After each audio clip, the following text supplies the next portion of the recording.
as a stipend and pay in that county. What keeps him motivated? Lastly, in Tenir cette déclaration. Declaration by the Parliamentarians' Task Force on Domestic Resource Mobilization for Health in Africa on the sidelines of the African Union Summit, the Nairobi Declaration of 2023. Declaration by the Parliamentarians' Task Force on Domestic Resource Mobilization for Health in Africa on the sidelines of the African Union Summit, the Nairobi Declaration 2023.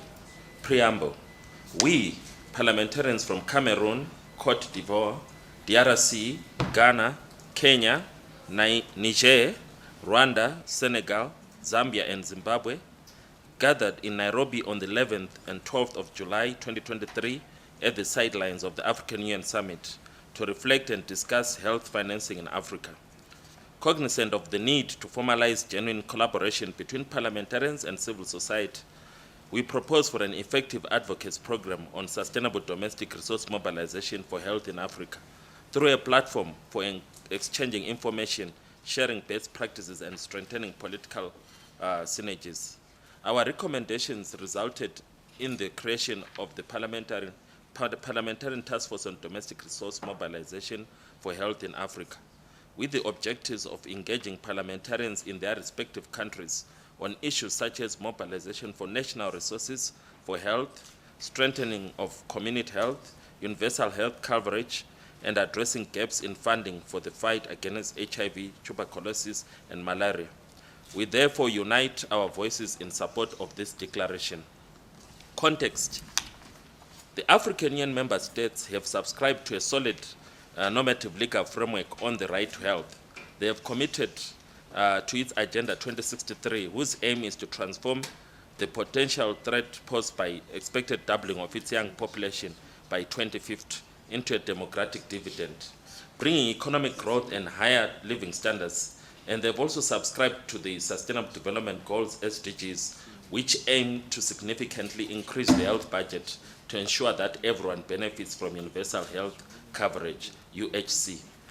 Heads of state and government have also made declarations and commitments on health financing, notably at the 32nd Ordinary Conference of the African Union in Addis Ababa in February 2019, during which they endorsed the deliberations of the African Leaders Meeting, ALM, and adopted declarations in favor of mobilizing domestic resources for health financing in Africa. Notably, many African states are struggling to meet their commitments to mobilize domestic resources, yet investing in health is investing in human capital, creating stable jobs and stimulating economic growth and reducing inequalities.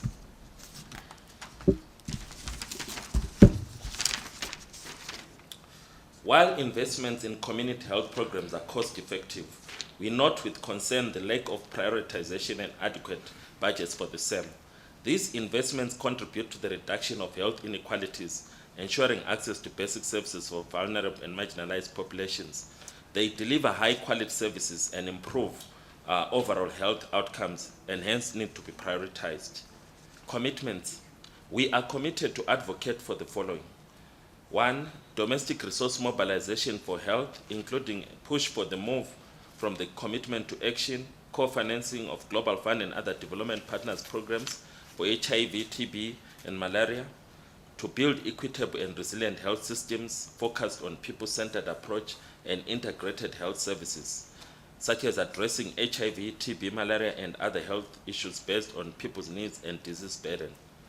Community health, second point, community health system strengthening, including ensuring a recognized status for community health workers, financing of community health strategy, support for community-led responses, and incorporation of community rights and gender consideration in HIV, TB, and malaria programming. Third point, incorporating universal health coverage as a goal in national health policy frameworks, strategically connected to broader interministerial priorities such as emergency preparedness, social stability, climate and economic and finance issues. Fourth, bridging financial and implementation gaps of HIV, TB, malaria, health system strengthening, pandemic prevention preparedness, and response and community health systems in the national strategic plans for the countries. Point 5, establish a space for exchange and good practices among parliamentarians from all across regions of Africa. Sixth, create synergies with civil society on domestic resource mobilization for health in Africa. On the recommendations, first recommendation that African governments in a multi-sectoral approach work in partnership with parliamentarians, civil society, and private sector to implement sustainable strategies for mobilizing domestic resources and for a significant increase in health budgets, given that a healthy nation is indispensable to Africa's socio-economic transformation as envisaged in Agenda 2063. Secondly, African governments, with the aim of achieving universal health coverage by 2030, accelerate the institutionalization of community health agents to ensure the sustainability of their actions. This means formalizing their integration into health systems, professionalizing their training, and mobilizing the resources needed to pay them. Thank you.